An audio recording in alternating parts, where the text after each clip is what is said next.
सप्तम अध्याय का तृतीय पाठ चल रहा है। तिङंतों की सिद्धियां हैं। कल आप लोगों ने सूत्र पढ़ा था उतो वृद्धिर लुकी हलि। क्या उदाहरण था इसका?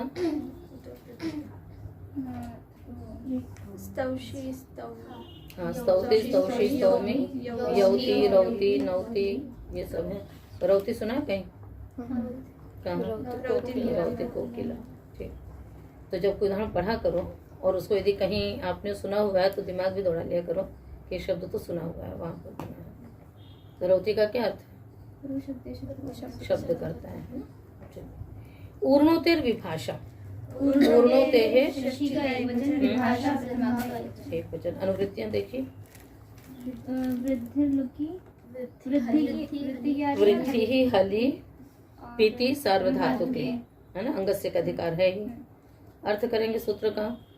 ऊर्णोते अंगस्य विभाषा वृद्धिर भवति हलादौ पीति सार्वधातुके परतः। ऊर्णोतो अंग को विकल्प से वृद्धि होती है, हलादि पित सार्वधातु के परे रहते। अच्छा, हलि का हलादौ अर्थ किससे होता है? जैसे अत का अदंत हो जाता है, वैसे हलि का हलादौ किससे होता है?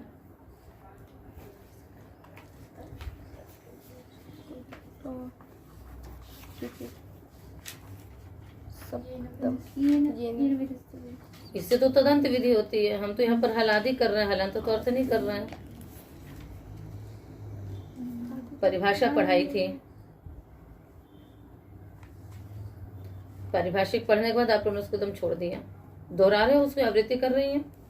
मूल भी दोहराते रहेंगे तो आपको ध्यान में रहेगा कि अच्छा ये परिभाषा ये कार्य कर रही है। जस्मिन विधि तदादा वल ग्रहण नहीं थी परिभाषा, एकदम उसको एक तरफ छोड़ करके रख दिया। परिभाषाएं भी दोहराते रहिए। प्रतिदिन आप यदि एक एक परिभाषा का भी देख लोगे, अच्छा इस परिभाषा से ये कार्य होगा, ये परिभाषा यहाँ से निकली, तो फिर उस चीज को वो भूलती नहीं है चीजें। नहीं तो फिर आपको दोबारा पढ़ानी पड़ेगी। जब काशिका पढ़ोगे तो फिर से वो सारी परिभाषाएं बतानी पड़ेंगी, उसको रोज दोहराइए। आ रहा समझ में?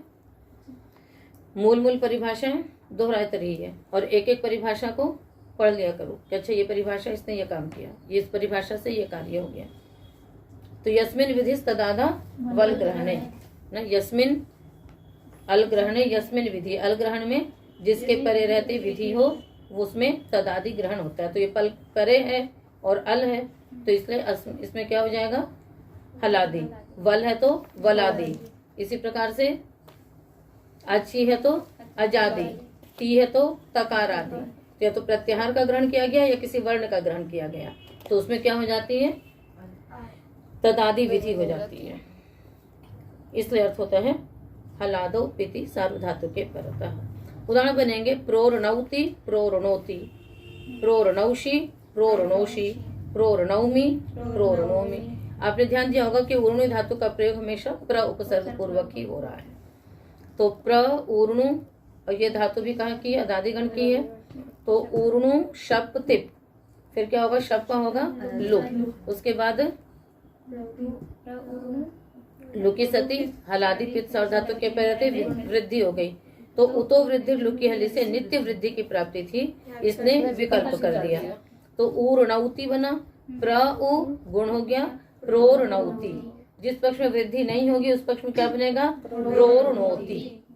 इसी प्रकार से प्रोरणौषि प्रोरणौषि, प्रोरणौमि प्रोरणौमि। तो जब वृद्धि नहीं होगी तो गुण होगा, इस प्रकार से रूप बनेंगे।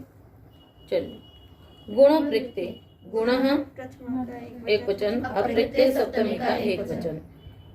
इसमें ऊर्णोते और है, कहाँ तक जाएगी? ऊर्णोते की अनुवृत्ति इसी सूत्र तक 91 तक। ऊर्णोते है हलि पीति सार्वधातु के अंगस्य। कितने अनुवृत्तियां हैं? अर्थ करिए।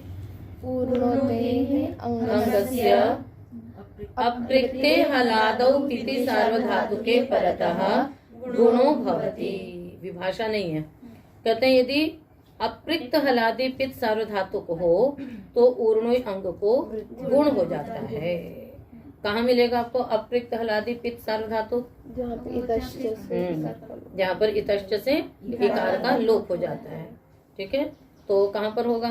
लंग लकार, है ना, क्योंकि सार्वधातुक भी चाहिए और पित्त भी चाहिए, ठीक है ना, वो भी चाहिए, और पित्त भी चाहिए है, अपृक्त भी चाहिए।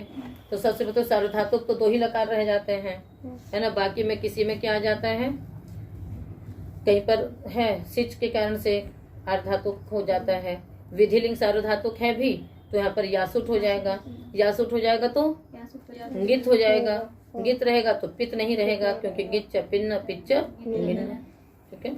इसलिए कि लंग लकार मिला आपको इसके बाद लेकर के, तो प्रौरणोत और प्रौरणो। तो ये प्रौ में वृद्धि किससे हुई? हाँ, प्र आगे आटष्ट है और फिर उधर उ है, तो आटष्ट से आ और उ में वृद्धि हुई, औ, और फिर प्र के साथ हो गई, तो फिर प्रौरणोत और प्रौरणो। इस प्रकार से बन जाएगा। तृणः इम, तृणः तृणः षष्ठी का एक वचन, ठीक। हलिपिति सार्वधातु के अनुवृत्ति में है। तृणः इत्येतस्य अंगस्य इम आगमो भवति, हलादो पिति सार्वधातु के परतः। तृणः अंग को इम आगम होता है, हलादि पित सार्वधातु के परे रहते। तो तृणेढि, तृणेक्षि, तृणेह्मि और अतृणेट। सूत्र का अर्थ हो गया हलादि पित सार्वधातु, तो कहाँ कहाँ मिल जाएगा? तिप सिप मिप तो है ही, है ना, और लंगलकार में भी है, तो हो जाएगा। तो तृणेढि करिए सिद्धि, त्रिहि हिंसायाम, क्या है धातु यहाँ पर? त्रिहि हिंसायाम। कोई समय ब्लैक बोर्ड की आवश्यकता है। त्रिहि का शेष बचा त्रि है, आगे क्या होगा? ये तिप आएगा, रुधादि गण की धातु है ये। कहाँ की धातु है ये? रुधादि गण की धातु है। तो रुधादि गण की धातु होने के कारण से श्नम आएगा। श्नम कहाँ पर बैठेगा? मेरा चौथ्यात्रा से अंतिम से परे। तो त्रि आगे श्ना का न, आगे हा। यहाँ पर इसलिए इन्होंने तृणः श्नम करके निर्देश किया, है ना, जैसे पता पड़ गया कि पहले श्नम होगा, नहीं तो क्योंकि तृणः भी मित, वो इम भी मित और श्नम भी मित है ना, तो हम पहले इम करते हैं कि पहले क्या करें, इसलिए उन्होंने नुमागम कर श्नम करके निर्देश किया। त्रि न ह। अब इसके बाद इम करेंगे तो वो भी कहाँ बैठेगा? अब तृणः अंग को, तो तृणः अंग में आ के बाद बैठेगा, तो है ना, त्रि न ई ह। उसके पश्चात फिर और ई को गुण हो जाएगा, यहाँ नत्व भी हो जाएगा, तो क्या बन जाएगा? त्रिणेह। क्या बन जाएगा? त्रिणेह, आगे ती।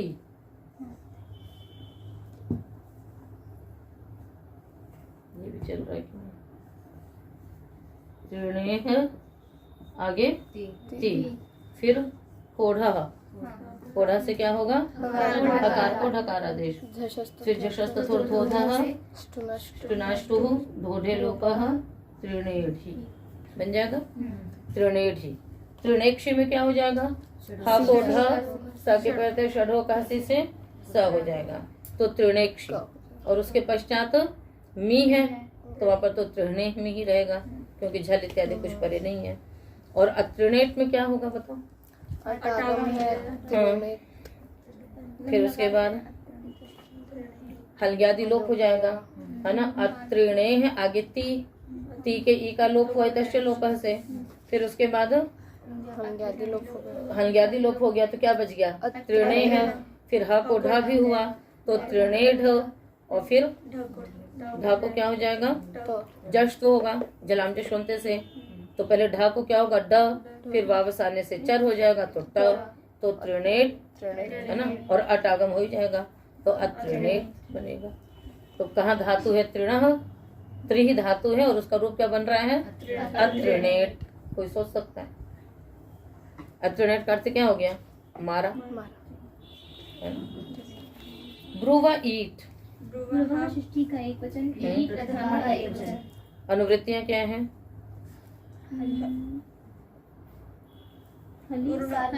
वही हली पीति, अर्थ भी कर सकते हैं आप लोग, करिए।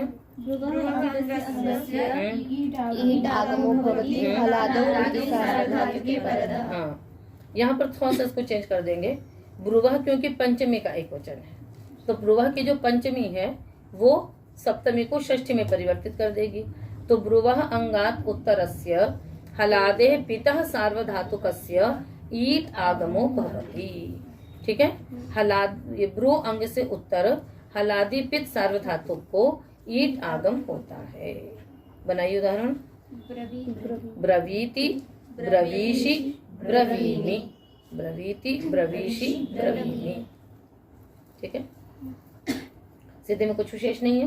ब्रू आगे तिप, पहले शप आएगा, शप का लुक हो गया, फिर हलादि पित सार्वधातुक मिल गया, उसको ईट आगम किया आपने, ब्रू ईति, उसके पश्चात गुण करिए, ब्रो ईति अवादेश ब्रवीति, ब्रवीषि, ब्रवीमि हो जाएगा। यंगो वा, यंगः पंचमी का एक वचन। हाँ, तो ये अर्थ। यंगः उत्तरस्य हाँ, ईटः यंगः उत्तरस्य हलादे पितः सार्वधातुकस्य ईट आगमो भवति विकल्पेन।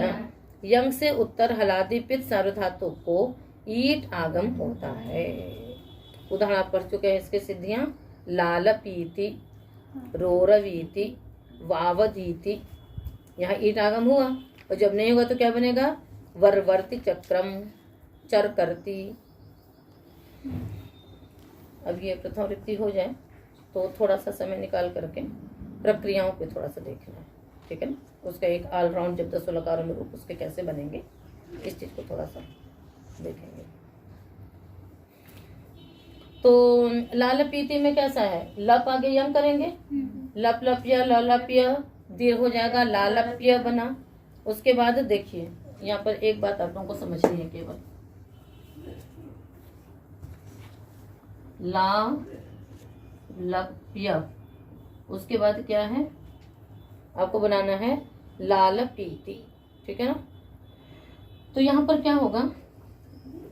यंगो चीच अनचिच, यंगो चीच है ना, चकार से वहां पर क्या होता है? अनच के परे रहते हुए लोप हो जाता है, तो इसका क्या हो जाएगा? लोप हो जाएगा। तो यंग लुक जब हो जाएगा तब ये सूत्र लगेगा। क्यों? अच्छा आप एक बात बताओ कि क्यों जब यंग लुक में ही ये सूत्र क्यों लगेगा? सूत्र तो कह रहा है कि यंग से परे ईट आगम होगा। दिमाग दौड़ाइए थोड़ा सा। हाँ, तो यंग लुक में ही होगा, जब यंग रहेगा तब नहीं हो पाएगा। इसके उदाहरण जब भी आप बनाएंगे तो यंग लुगंत में ही बनाएंगी, यंगंत में नहीं बनाएंगी। सूत्र की पूरी शर्त देखिए, अपना दिमाग दौड़ाइए। हलादि पित सार्वधातुक चाहिए, हलादी है, किसमें पित नहीं मिलेगा? यंग में। यंग में पित नहीं मिलेगा। क्यों नहीं मिलेगा? कि वहां अपने पद होगा, तो ता मिलेगा आपको, ता मिलेगा तो पित नहीं मिलेगा। और इसको चाहिए हलादि पित सार्वधातुक चाहिए। ठीक है ना, तो सार्वधातुक भी हो जाता, हलादि भी हो जाता, पर पित नहीं मिलता। पित किस में मिलेगा? यंग लुगंत में ही मिलेगा। अब क्यों यंग लुगंत में ही पित मिलेगा? एक तो ता उसमें होता है, यहाँ पर आपने पद क्यों नहीं होता है? ये भी तो अंगित है ना, यंग हुआ, आपने यंग का लुक किया, कोई बात नहीं है, तो अंगित ही। शिंग स्वप्न इत्यादि में आप क्या करते हो? अंगित संज्ञा कर देते हो, है तो अंगित ही। ऐसे यंग में भी आपने अंगित संज्ञा कर दी, है तो अंगित ही। यहाँ अपने पद क्यों नहीं होता है? इसलिए नहीं होता है कि एक सूत्र है आपका चरकरी तंच, ये धातु सूत्र है और ये अदादि गण में है। धातु पाठ लाए? नहीं लाए है ना, कोई बात नहीं। तो धातु पाठ में इससे पहले कई प्रसंग में बताया होगा आप लोगों को, हमने जब उधर पद पढ़ाया होगा। तो ये चरकरित अंच, तो यंग लुगंत की संज्ञा है चरकरित। चरकरित संज्ञा किसकी है? यंग लुगंत की है। और जो चरकरित अंच पढ़ा है वो जहां पर पढ़ा हुआ है वहां पर परस्मै पद है, परस्मै पद का प्रकरण है। जैसे लिख देते ना कि इत्युदात्ताः उदात्तेतः इत्यादि, तो वहां पर उदात्तेतः है उसके आगे, तो परस्मै पद के प्रकरण में पढ़ दिया गया। अब इस सूत्र के पढ़ने से ये हो गया कि जितने भी यंग लुगंत होंगे वो परस्मै पदी ही होंगे। तो क्या होंगे? परस्मै पदी ही होंगे। दूसरी बात, जब तिप आएगा तो कर्तावाची सार्वधातुक परे रहते शब्द तो आएगा ही आएगा, किंतु शब्द को भी क्या हो जाएगा? अधि प्रवृत्तिभ्यः शपथ से लुक हो जाएगा, क्योंकि सभी यंग लुगंत धातुएं अब अदादि गण की बन जाएंगी। सभी चरकरित यानी यंग लुगंत धातुएं अदादि गण की हो जाएंगी, और अदादि गण के होने के कारण से शब्द का लुक भी होगा। परस्मै पद के प्रकरण में पढ़े होने के कारण से वहां पर आत्मनेपद नहीं होगा, अपितु परस्मै पद ही होगा। आगे बात समझ में। तो इस कारण से ये है। अब उसमें जब भी आप यंग लुगंत में रूप बनाएंगे तो हलादि पित सार्वधातुक यानी तिप सिप मिप में क्या हुआ करेगा, दो दो रूप बनेंगे। ईट आगम का भी बनेगा और इट विकल्प का ही बनेगा। जैसे क्री धातु से यदि हम बनाएंगे तो चर करीति चर करती, क्या बनेगा, चर करीति चर करती। पट का बनाएंगे तो पा पठीति पा पट्टी। जब वो रूप बनाएंगे यंग लुगंत की प्रक्रिया जो आपको 10 लकार में रूप चलाएंगे तो बस ये 2-3 चीजों का ही, बस बाकी जो उधर के कार्य हैं किधर के यंग के पहले रहते अभ्यास को गुण है, अभ्यास को दीर्घ, वो सब तो यंग लुगंत की तरह ही होंगे। किंतु उसके बाद के जो कार्य जब आप उसको तिंगंत बनाएंगे धातु संज्ञा करने के बाद तो उसमें और यंगंत में बिल्कुल एकदम अंतर हो जाएगा। उस वक्त अभी आप एक सूत्र पढ़ोगे चौथे पाद में दाधरते दरधरते दरधर्षि, उसमें जो बो भू तू ते तिकते उसमें ज्यादातर यंग लुगंत के ही निपातन है सारे। तो उस निपातनों से भी ये चीज निकलती है कि यंग लुगंत परस्मै पद में ही होगा और इस प्रकार से होगा। तो ये व्यापक वहां पर भी फिर आपको बताएंगे, पर मुख्य कारण इसका क्या है, चर करी तंजर। व्यापक तो बाद में समझ में आएगा। तो बात समझ में आ गई आपको। तो लाल पीति में अब क्या हो गया, लालप आगे तिप है, तिप को आपने क्या किया है ना, लालप आगे ईट आगम करेंगे और हलादि पित सार्वधातु का है, अप्रयुक्त तो कहा नहीं है, तो इसलिए को यहाँ ईट तो लालप इति लालपीति बहुत आसानी से बनता जाता है। सार्वधातुक लकारों में ऐसा बनेगा लालपीति। फिर ऐसी लालपीशी वावदीति रो रवीति, और बहुत ज्यादा इसका जो प्रयोग होता है वो वेद में ही ज्यादा प्रयोग होता है। यंग लुगंत का प्रयोग ज्यादा वेद में ही होता है, इधर कम होता है। और क्या था इसमें उदाहरण आपके थे, वृद्धा बद्धो वृषभो, पूरा मंत्र पता है? नहीं, मैंने आपको कुछ समय बताया था। चत्वारि श्रृंगा त्रयो अस्य पादा द्वे शीर्षे सप्त हस्तासो अस्य त्रिधा बद्धो वृषभो रोरवीति महादेवो मर्त्या आविवेश। जिनको नहीं याद है आप लोग इसको याद कर लीजिए, बहुत ही मतलब वैसा मंत्र, ये प्रसिद्ध मंत्र और इससे कई सारे अर्थ निकलते हैं, है ना। व्याकरण परक भी है, वेद परक भी है, तो इसको याद रखना चाहिए। और शाकुनिको लालपीति दुंदुभिर वावदीति तो ठीक ही है। नहीं भी होता है तो वरवर्ती, वरवर्ती में क्या धातु होगी बताइए, वृतु नहीं, व्री वर्ण है, ठीक है। तो व्री वर्ण है, व्रीय व्री व्री वर व्री, ठीक है। फिर गुण करके वरवर्त बन जाएगा। आगे यहाँ ईट आगम नहीं हो रहा, विकल्प से होता है, तो वरवर्ती। जब होगा तो वरीवर्ती, जब होगा तो वरीवर्ती, वरवर्ती वरीवर्ती। ऐसी चर करती चरी करती, ठीक है, इस प्रकार से। तो रोरवीति में गुणोयंग लुको से गुण इत्यादि तो हो गया, तो रोरवीति में हो जाएगा। तो सारे कार्य उसी प्रकार से होंगे। वरवर्ती में रुक आगम होता है रितश्च से, तो इसलिए फिर वरवर्ती बनता है।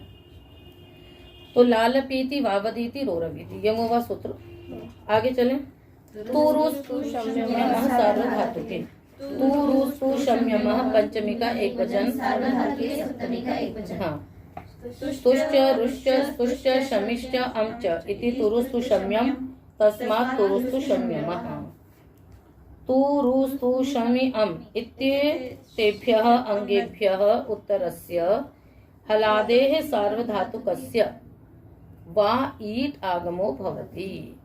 हलादि पित सार्वधातु को इन्हीं नंगों से उत्तर होगा यदि, तो क्या हो जाएगा, विकल्प से ईट आगम होगा। इसमें पित नहीं लगेगा, फिर हलादि सार्वधातुक होगा। पिति की अनुवृत्ति 94 तक थी केवल, इसमें बस हलादि सार्वधातुक होना चाहिए। हलादि सार्वधातुक होने से आपका ध्वम इत्यादि में भी रूप बन जाता है। तो उदाहरण बनाएंगे, उत्तवीति उत्तौति, है ना, तू धातु है, तो तू आगे। अच्छा, यहाँ पर यंग भी नहीं है, ऐसा मत रखना कि यंग अंत का ही है। तो उत तू ईट ती, फिर उसके बाद फिर क्या हो जाएगा, तू को गुण हो जाएगा, उत्तो इति उत्तवीति। और जब नहीं हुआ तो उतो वृद्धि लुकेली से वृद्धि हो गई, तो उत्तौति। उपरवीति, अच्छा इसमें वृद्धि क्यों नहीं उत्तवीति में, यहाँ भी वृद्धि करके उत्तावीति बना लेते। ईट आगम हो गया तो क्या हो गया, वृद्धि तो ही सकती थी। उतो वृद्धि लुकी वाली में पीति की अनुवृत्ति आती तो पित्त तो है ही इसमें भी, पीति तो पित्त तो है ही ना, ये हलादी पित्त, है। यहाँ हलादी नहीं है। ठीक है, यहाँ पर क्या हो जा रहा है, उत्तरवीति में ईट आगम हो जाएगा। ईट आगम हो जाएगा तो फिर उकारांत अंग से उत्तर नहीं मिल पाएगा, इसलिए उत्तरवीति। उपरवीति उपरौति, उपरवीति उपरौति, उपस्तवीति उपस्तौति।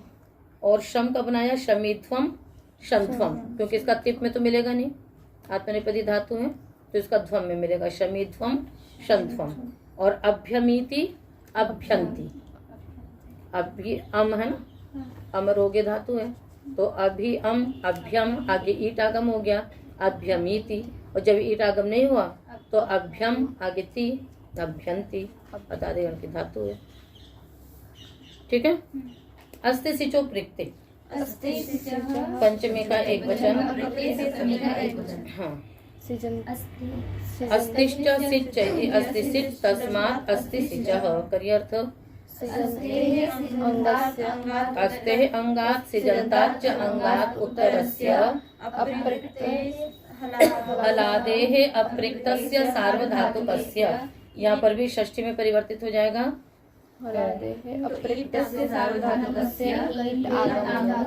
हाँ, अस्ति अंग से उत्तर तथा सिजंत से उत्तर, अप्रिक्त हलादि सार्वधातु को ईट आगम होता है। बनाइए उदाहरण, अस्ति का आसीत, आसीही और आसम, क्यों? हाँ, और हलादी अम आगम हो जाए, वहाँ पे अम हो जा रहा है इसलिए नहीं होगा। ठीक है, और क्योंकि मिप को अम आदेश हो जाएगा तो फिर नहीं हो पाएगा। और सिजंत का अपावित अतलावित, बहुत सारे उदाहरण बन जाएंगे। तो आसित की सिद्धि में क्या है विशेष, देखो अस सिच, आगे अस सिच टिप, उसके बाद अस के आगे सिच रहेगा? नहीं रहेगा। क्यों नहीं रहेगा? क्योंकि अलग तो क्यों नहीं रहेगा? तो आसित कहाँ का रूप है पहले ये बताइए। लंग लकार, लुंग लकार में नहीं हो सकता है, क्यों? क्योंकि भू धातु हाँ। हो जाएगा। चलिए ध्यान यहीं पर आप लोगों का, ये अच्छी बात है। ठीक है ना, तो आसित कहाँ का रूप है? लंग लंग लकार का है, लुंग लकार में नहीं हो सकता है, इसलिए इसको अलग से किया। तो आसित आस्ताम आसन। तो अब सिद्धि करिए, आस आगे तिप, शप आएगा, शप का लुक हो जाएगा, आठ आगम हो गया, आठ से वृद्धि, आस ईट आगम इससे हो गया आसीत बन जाए। और उसमें तो कुछ दिक्कत नहीं है, अकारशित आहर्षित शुरू से पढ़ते चले आ रहे हैं। बहुलम छंदसी, बहुलम प्रथमा का एक वचन, छंदसी सप्तमी का एक वचन। चलिए, अस्ति सिचो की अनुवृत्ति आ रही है। अस्ति सिचोः अप्रिक्तस्य हलादे सार्वधातुकस्य ईट आगमो बहुलम भवति छंदसी विषये। वेद विषय में अस्ति सिच तथा अप्रिक्त हलादि सार्वधातु, अस्ति और सिच से उत्तर अप्रिक्त हलादि सार्वधातु को ईट आगम होता है। उदाहरण बनेगा, क्या बनेगा पता? आह, हाँ बस आ ही बनेगा। आप एव इदम सलिलम सर्वम आह। ठीक है, कैसे बन गया आह? ईट आगम नहीं हुआ तो आस आगे त हल्ग्यादि लोप हो गया, आस सकृत विसर्ग हो गया, क्या बन गया? आह। कभी कभी तो एकदम ऐसा रहता है कि सोच नहीं पाते हैं कि कैसे बन गया, पर सूत्र से बन गया। ईट आगम नहीं हुआ तो आह बन गया। बहुल ग्रहण से होता भी है, अहरेव आसीत न रात्रि ही, है ना सदासीत, वहां पर हुआ।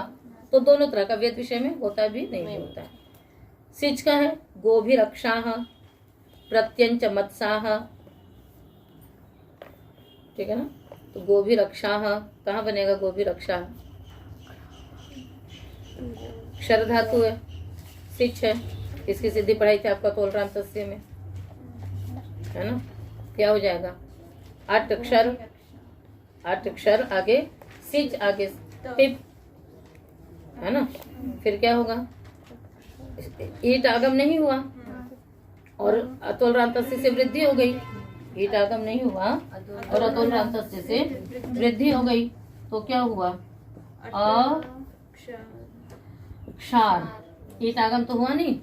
और सिच का भी हल से उत्तर, वो क्या हो गया? वो सूत्र है ना आपका कौन सा? झलो हल से ऊपर करता है। नहीं, अक्षार, नहीं तो अभी रुको एक मिनट। अक्षार सिच आगे, सिच आगे क्या रहेगा? टिप रहेगा, ठीक है ना। तो फिर यहाँ पर वो लग जाएगा राजसस्य, रेप से उत्तर सकार का लोप हो जाता है। झलोझली लग नहीं सकता है ना, क्योंकि झल पर है पर झल से उत्तर नहीं है, तो रेप से उत्तर सकार का लोप हो जाता है राजसस्य से, ठीक है। तो सकार का लोप हो गया। अब हंग्यादि लोप हुआ तो ता भी गया, रा को क्या हो जाएगा? रुद्र विसर्ग हो जाएगा, तो क्या बन जाएगा? अक्षाह, ठीक है। इसी प्रकार से सर धातु से क्या बन जाएगा? अत्साह, ठीक है ना। गोभी रक्षा प्रत्यंच मत्साह, ये सब ऋग्वेद में आए हुए हैं ना, पते दिए हुए प्रथम ऋतु में, निकाल के देखना। और कई जगह होता भी अभयशी ही माँ पुत्रक, हे पुत्रक मत डरो। तो कहीं पर हुआ भी, कहीं पर नहीं भी हुआ। तो बहुल का तो यही है, क्वचित प्रवृत्ति क्वचित अप्रवृत्ति है। तो ध्यान में रहेगा आप लोगों को, नहीं रहेगा है ना। अक्षर अक्षा कैसे बन गया? हलग्यादि लोप हुआ और उसके बाद फिर विसर्ग हो गया, ठीक है। हैं? चले आगे। रुदश्च पंचभ्यः, रुदः पंचमी का एकवचन, चार पंचभ्यः पंचमी का एकवचन बहुवचन। अनुवृत्तियां किसकी हैं? अप्रिक्ते हलि सार्वधातु के अंगस्य, ईट आगम खत्म, या आ रहा है? ईट आ रहा है अभी, ईट आगम है अभी, इसी सूत्र 98 तक जाएगा ना, यहाँ तक आएगा। तो अर्थ करेंगे सूत्र का। रुदादिभ्यः पंचभ्यः अंगस्य, रुदादिभ्यः पंचभ्यः अंगेभ्यः उत्तरस्य हलादेः अप्रिक्तस्य सार्वधातुकस्य ईट आगमो भवति। रुदादि 5 धातुओं से परे अप्रिक्त हलादि सार्वधातु को ईट आगम होता है। बनाइए, किस लकार का रूप बनेगा? लम, ठीक। अरोदित, नहीं तो अरुदत बनता, अरोदित। और हलादि है ना, हलादि अप्रिक्त सार्वधातु को हो रहा है ना। पीति की अनुवृत्ति आ रही है?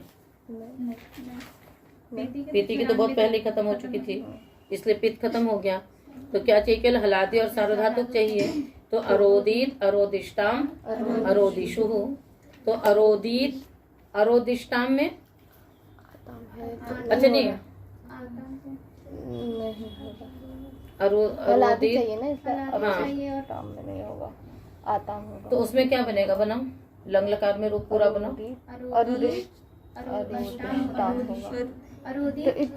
सिच कहाँ से ले आ रहे हो लंग लकार में?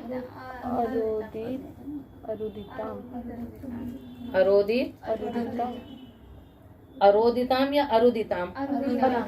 अब वहाँ पर ईट आगम कैसे हो रहा है, अब ये बताइए आप लोग।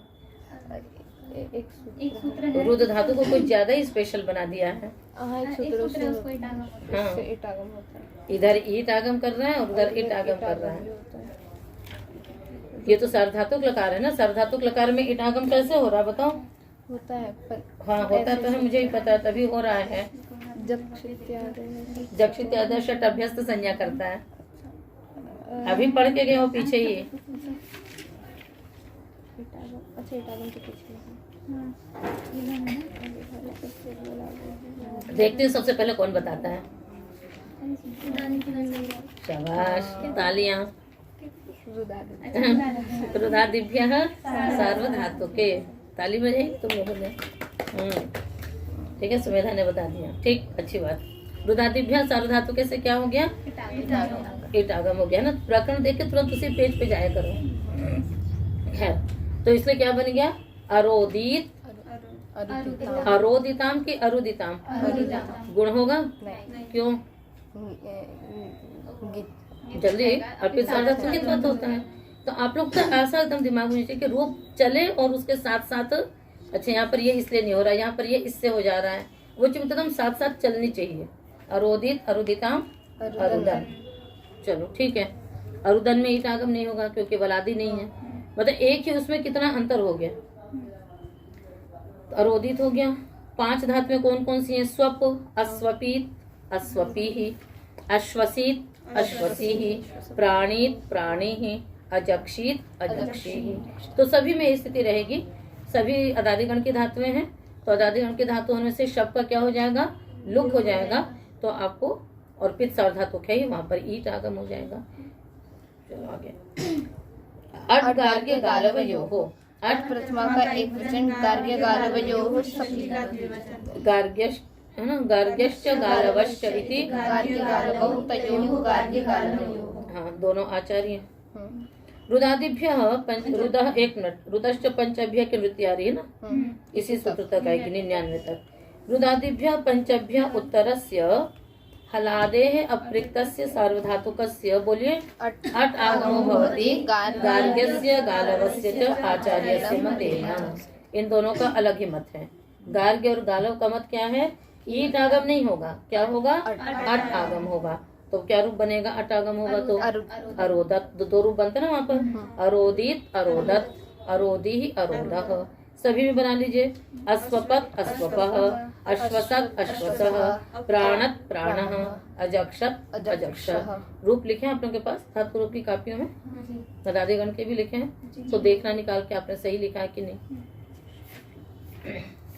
अतः सर्वेषाम, अतः पंचमी का एक वचन, सर्वेषां षष्ठी का बहुवचन। करिए अर्थ।